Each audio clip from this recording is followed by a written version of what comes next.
नमस्कार, मैं वीना वर्मा हमारे YouTube चैनल एस्ट्रो वीना पर आपका हार्दिक स्वागत करती हूँ। आपको धन्यवाद भी देती हूँ, आपने मुझसे जुड़े रहने का मौका दिया और मुझे अपना ज्ञान शेयर करने का मौका दिया।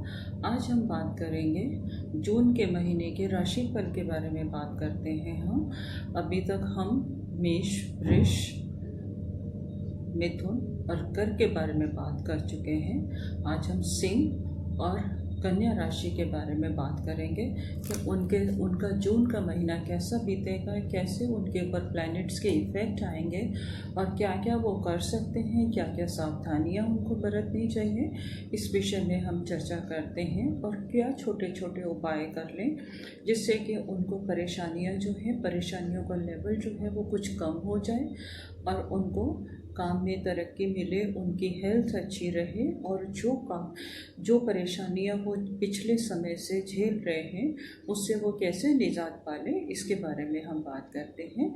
तो अब हम बात करते हैं सिंह राशि के बारे में। सिंह राशि के बारे में जब हम बात कर रहे हैं तो सबसे पहले हमें उसके गोचर का ध्यान रखना चाहिए कि उसके गोचर के बारे में हम डिस्कस कर लें कि सिंह राशि में जो गोचर की स्थिति है वो किस तरह से है।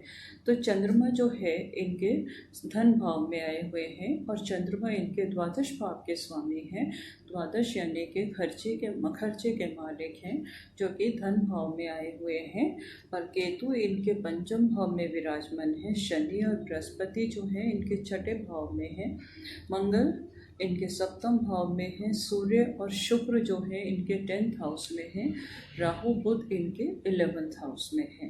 तो जो इनकी ग्रहों की पोजीशन है उसके हिसाब से जून का महीना इनके साथ में कैसे बीतेगा, क्या क्या इनको मौके मिलेंगे, किस किस चीज़ से सावधानी बरतनी चाहिए, इस बारे में हम बात करते हैं। तो सबसे पहले हम देखते हैं कि जून की शुरुआत में ही जो व्ययेश है वो इनके धन भाव में बैठा हुआ है और छठे भाव में इनका शनि बैठा हुआ है। बृहस्पति भी विराजमान है जो कि इनके पंचम हाउस का लॉर्ड है जो छठे में है। तो ये थोड़ा सा इनको स्ट्रगल करवाता है आगे बढ़ने में, कारोबार में थोड़ी सी परेशानी देता है। छठे में बैठ के जो बृहस्पति है वो इनके 10th हाउस को देख रहा है जहाँ पर सूर्य और शुक्र विराजमान है। तो यहाँ पर क्या है कि इनको अपने कारोबार की चिंता विशेष रूप से परेशान कर रही है। वैसे भी वो उनका जो कारोबार है वो काफ़ी समय से अनियमित चल रहा है। इनको परेशानियों का सामना करना पड़ रहा है। जो ये काम कर रहे हैं उसमें स्थिरता नहीं है, कभी कभी टेंशन का, तनाव का सामना ये करते हैं। अभी अगर हम देखें इस महीने तो इनका जो कारोबार है, इनका जो काम है वो नॉर्मल रहेगा, एवरेज रहेगा, हम बहुत ज़्यादा अच्छा नहीं कह सकते। तो पंचम में केतु बैठ के जो इनके लगन पे दृष्टि रख रहे हैं तो उसमें इनके साथ में क्या है कि कभी कभी एंग्जाइटी के मौके आएंगे, कभी इनको तनाव आ जाएगा। जब कारोबार काफ़ी समय से ठीक नहीं चलता तो इंसान परेशान हो जाता है कि हम किस तरह से इस काम को आगे बढ़ाएं, कैसे हम इसमें से निकल पाएँ, किस तरह से हम इन परेशानियों से निकलें, क्योंकि आय तो इन सभी को चाहिए, इनकम भी सभी को चाहिए। और जब खर्चे ज़्यादा हो जाते हैं, इनकम कम होती है तो सभी लोग थोड़ा सा परेशान होते हैं, फ्यूचर को लेकर चिंतित होते हैं। तो इनको थोड़ी सी परेशानी का सामना करना पड़ेगा। थोड़ा सा इनको क्रोध के ऊपर नियंत्रण रखना पड़ेगा, उतावलेपन से इनको बच के रहना चाहिए। और इनको कारोबार की चिंता परेशान कर रही है तो ये कम से कम थोड़ा सा पेशेंस अगर रखेंगे तो आगे आने वाले समय में इनका कारोबार जो है ठीक हो जाएगा, उन्नति के रास्ते इनको मिलेंगे। और 15 जून के बाद इनको खास ध्यान रखना चाहिए क्योंकि इनका एंग्जाइटी लेवल बढ़ सकता है, तनाव इनके माइंड में आ सकता है। तनाव आने के बाद ये कोई भी जल्दबाजी का डिसीज़न ना लें क्योंकि सूर्य और राहु की जो युति होगी इनके 11th हाउस में हो जाएगी। तो ऐसा होने से कभी ऐसा इनको कोई लाभ के ऐसे मौके मिल सकते हैं, कोई इनको प्रपोजल दे सकता है कि आप ये काम करो, शॉर्ट टर्म में आपको इतना फ़ायदा हो जाएगा, इससे इनको बचना चाहिए, इग्नोर करना चाहिए। अगर ये अभी किसी भी लालच में फंस जाते हैं तो आगे इनको परेशानियों नुकसान का सामना भी करना पड़ सकता है। तो ये जो समय इनका चल रहा है, सोच समझ के डिसीज़न लेने का चल रहा है, बहुत ज़्यादा जल्दबाजी में कोई डिसीज़न ना लें। कारोबार तो समय से ठीक हो जाएगा, पर ये एक बार जो नुकसान हो जाएगा उसकी भरपाई जो है थोड़ा सा मुश्किल से होती है। उससे बचने के लिए ही इनको सोच समझ के काम करना चाहिए।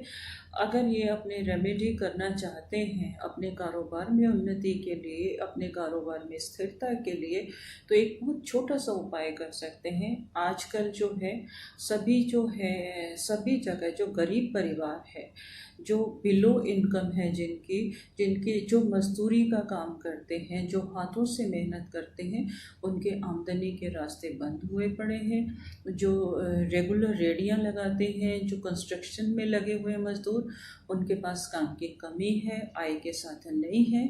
अगर उनको ये थोड़ा थोड़ा सा दान दे दें, उनको किसी भी तरीके से उनकी हेल्प कर दें, पैसे का दान ना दे के अगर ये उनको राशन का, पानी का, किसी भी चीज़ का इंतज़ाम कर दें तो इनको आगे फ़ायदा होगा।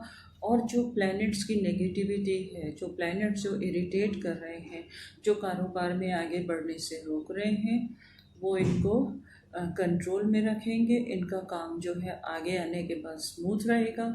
इनके नेचर में जो एंग्जाइटी आ रही है, जो टेंशन आ रही है, उसको भी कंट्रोल में रखेगा। और एक चीज़ और है, इनको जीवन साथी का जो लाइफ पार्टनर है उसके स्वास्थ्य का ध्यान रखना चाहिए। अगर उसको थोड़ी सी भी तनाव है या कोई टेंशन है तो तुरंत डॉक्टर के पास लेके जाएं।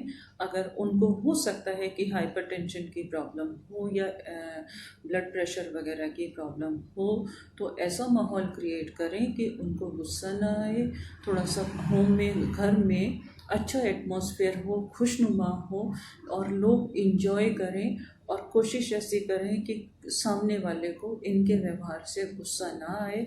ये समय निकल जाएगा तो आगे इनको फ़ायदा देगा।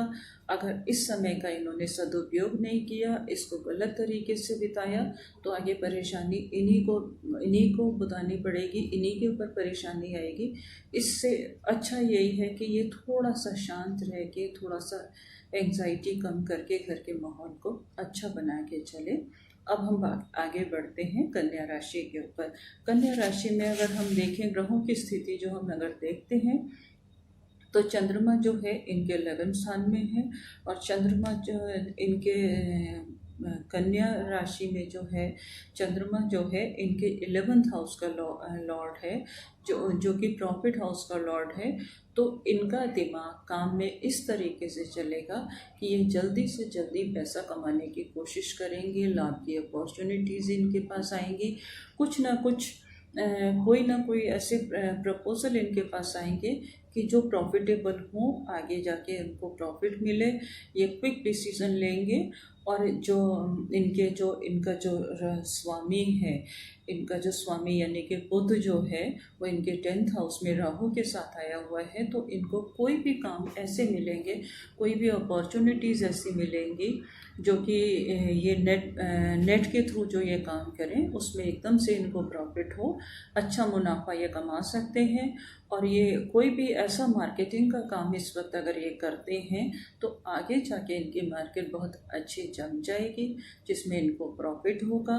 और ये बिज़नेस नया स्टार्ट करने का इनका बहुत अच्छा समय चल रहा है। इस वक्त ये काम शुरू कर सकते हैं जो कि आगे इनको प्रॉफिट देगा।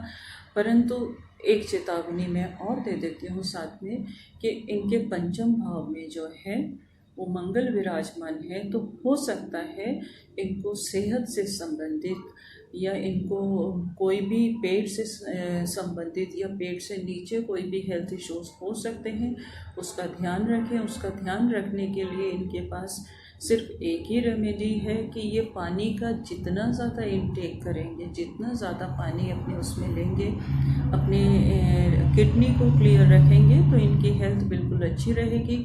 कोई भी गंदगी इनके शरीर में जमा नहीं रहनी चाहिए, सब कुछ निकल जाए तो इनके लिए अच्छा है। अगर ये इन्होंने कहीं भी उच्च शिक्षा के लिए प्रयास किए हुए हैं या कोई कंपटीशन दिया हुआ है या कोई ऐसी अपॉर्चुनिटी इनको चाहिए कि ये विदेश में जाके भी स्टडी करें, तो इस समय इनकी फुलफिल हो जाएगी, इनको मौके मिलेंगे। इनके जो भी एंट्रेंस है, जो भी कंपटीशन है, वो क्लियर हो जाएगा। और क्लियर होने के बाद इनको जहाँ पर भी ये शिक्षा लेना चाहते हैं, जो भी शिक्षा लेना चाहते हैं, चाहे नौकरी से रिलेटेड या कोई उच्च शिक्षा, उसमें इनको कामयाबी मिलेगी और उसमें किए हुए प्रयास जो हैं वो सफल हो जाएंगे, इनको जो कि आगे जाके इनको फ़ायदा देंगे। और ये अगर कोई प्रॉपर्टी में इन्वेस्ट करने के सोच रहे हैं तो इनको मैं सलाह देती हूँ ये प्रॉपर्टी में इन्वेस्ट तो कर सकते हैं, पर कोई भी प्रॉपर्टी ये बिना सोचे समझे ना लें। बिना सोचे समझे मेरा कहने का मतलब ये है कि इनके 4th हाउस में जो है केतु विराजमान है, प्रॉपर्टी में इन्वेस्ट करने की ये पूरी कोशिश करेंगे, अच्छी से अच्छी प्रॉपर्टी भी लेने की कोशिश करेंगे। परंतु अगर ये सोच समझ के प्रॉपर्टी सोच समझ के यानी कि अपनी जन्म पत्री दिखा के, अपनी डेट ऑफ बर्थ से कंसिडर करके, दिशाओं का ज्ञान करके और अच्छे से चेक करा के ये प्रॉपर्टी लेंगे तो लॉन्ग टाइम में वो प्रॉपर्टी इनको फ़ायदा देगी। प्रॉपर्टी का डिसीज़न भी ये जल्दीबाजी में ना लें और कोशिश करें कि कुछ समय अपने साथ बिताएं, थोड़ा सा मेडिटेशन करें, थोड़ा सा वातावरण को कूल रखें, थोड़ा सा ग्रीन ग्रास के ऊपर टहलें तो इनका स्वास्थ्य बिल्कुल ठीक रहेगा। इनको किसी तरह की कोई परेशानी नहीं आएगी, आगे ये राइज करेंगे। इनके लिए अभी इतना ही, अगले एपिसोड में आपसे फिर मुलाकात होगी और मैं उम्मीद करती हूँ कि आपको मेरा ये जो चैनल है ये पसंद आया। इसमें मैंने जो आपको जानकारी दी है वो भी आपको पसंद आई है और आगे भी उम्मीद करती हूँ कि मैं आपसे सारी जानकारी शेयर करूँ। अगले वीडियो में, अगले एपिसोड में हम बात करेंगे तुला और वृश्चिक राशि के बारे में। यहाँ पर मैं अभी समाप्त करती हूँ। अगर आपको मेरा चैनल पसंद आया, आपको कोई सवाल है, आपके कोई सुझाव है, आप मुझे कमेंट बॉक्स में लिखिए। कोई प्रश्न है आप वो मेरे को बेझिझक बोल सकते हैं, मैं आपके जवाब देने की कोशिश करूँगी। आपसे जुड़े रहने के लिए धन्यवाद। आपसे फिर मुलाकात होगी। नमस्कार।